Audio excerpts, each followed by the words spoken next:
In episode 1, I tore apart erroneous comments about the slasher film genre, and rightfully so. In episode 2, I went through a series of reviews that did not qualify for my reviews, and some of those movies were actually pretty damn bad. And now, unfortunately, I riff myself. That's right, everything has come full circle, and a comment I have made on St. Nick about the history of St. Nicholas in Holland has been shown to be a lie. Then the comment was this. This is based on the Holland legend, where St. Nicholas is actually a monstrous man who did terrible things and was horribly murdered with his crew of men. It's kind of ironic that I have to attack myself about an erroneous comment I made under basically the same conditions as the comment I originally tore apart. I don't really like that, but I really should have checked my facts before I made that statement. The thing that really bothers me is that actually at the time I did believe that this was a Holland legend, and I should have researched it before I made a statement actually stating that it was a Holland version of Santa Claus.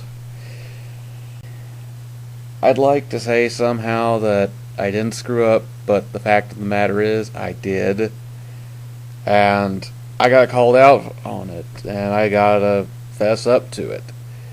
And that's what this video's about. I didn't mean to upset anyone, but I've got two people that seem pretty disgruntled about the statement I made.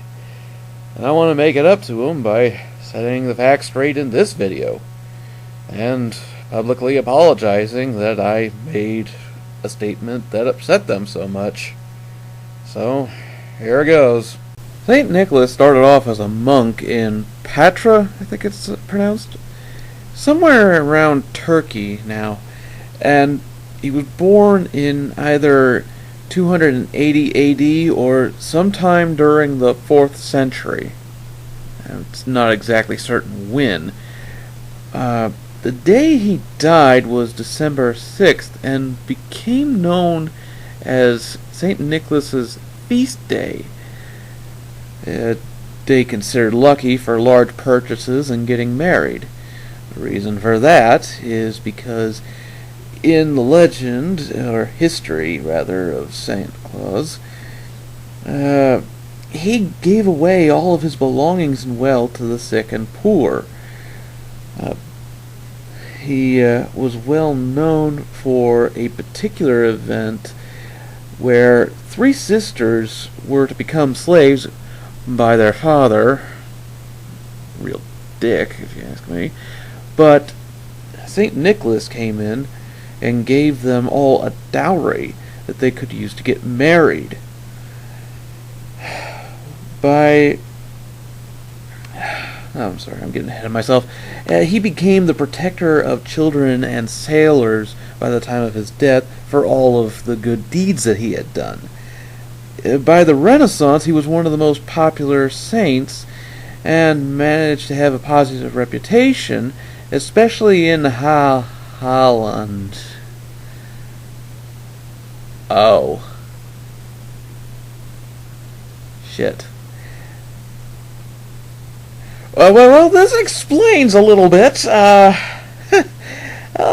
Let's move on. As far as December 25th being the day of Christmas, there's a little bit of history behind that I uncovered. Apparently, the actual birth date of the baby Jesus was not really known. Pope Julius I established the 25th as the day that Jesus was born, which coincided with a pagan midwinter festival.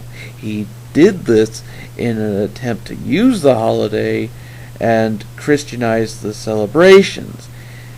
Eventually, St. Nicholas's feast day became associated with this celebration. and has remained the same ever since, at least in American traditions. One of the most interesting things I found is that he actually is not. Santa Claus is not just one person, he's really a group of people. He can go by the name, for instance, Kris Kringle, which means Christ child, an angel figure that gives presents to good Swiss and German children. I'm not really sure how to pronounce that name. He is an elf, a jolly elf that delivers gifts on a sleigh driven by goats to children in Scandinavia. Father Christmas visits English homes on Christmas Eve to fill children's stockings with treats. I believe Pierre Noel fills children's shoes with gifts in France, and Babushka!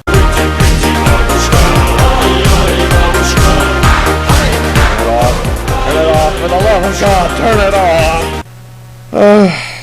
The elderly woman known as Babushka gave the wise men wrong directions so they could not find the baby Jesus. But later she became very remorseful for her actions, and now on every January 5th she puts presents at the bedside of Russian children's, beds, in hopes of one of them being the baby Jesus, and that by her doing this she'll be forgiven for what she had done. In Italy they've got something similar. The La Bufina, I believe it's called, is a witch that rides on a broomstick down chimneys to deliver toys to lucky kids. I hope this clears up the confusion that was created by my review. I didn't actually mean for this to get so out of hand. To the two that actually made the statements protesting what I had said, thank you for trying to clear things up, and I hope this makes up for the trouble I caused.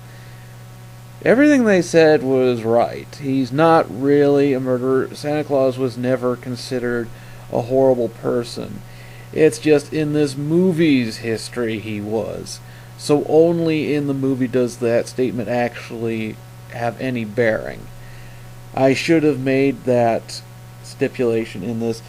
In reality, Santa Claus is a collection of figures from history and different regions, all of whom did very good things to children, and always did them on a regular time of year, and became icons in those regions. St. Nicholas was a great man, and even to this day is considered to be a very, very generous man. I am sorry that my statement came across so poorly, and I'll try to be more careful in the future. I am actually glad that I did this video, ironically, even though it has caused me a bit of heartache, especially with that little video. But actually learning so much about Santa Claus did help, and it would have been a lot better if I had done the research ahead of time before making that statement. But the whole point of my reviews is that all I do is watch the movie and make the review based on what I've seen and experienced. With that said, the statement I made went beyond what I had seen in the movie and made a very general statement about a figure in our own history, and that was the mistake I made. So, hopefully in the next installment of the Sucks Files, I will not be the target of the controversy. So let's cross our fingers on that one. I really don't want to make any more people angry.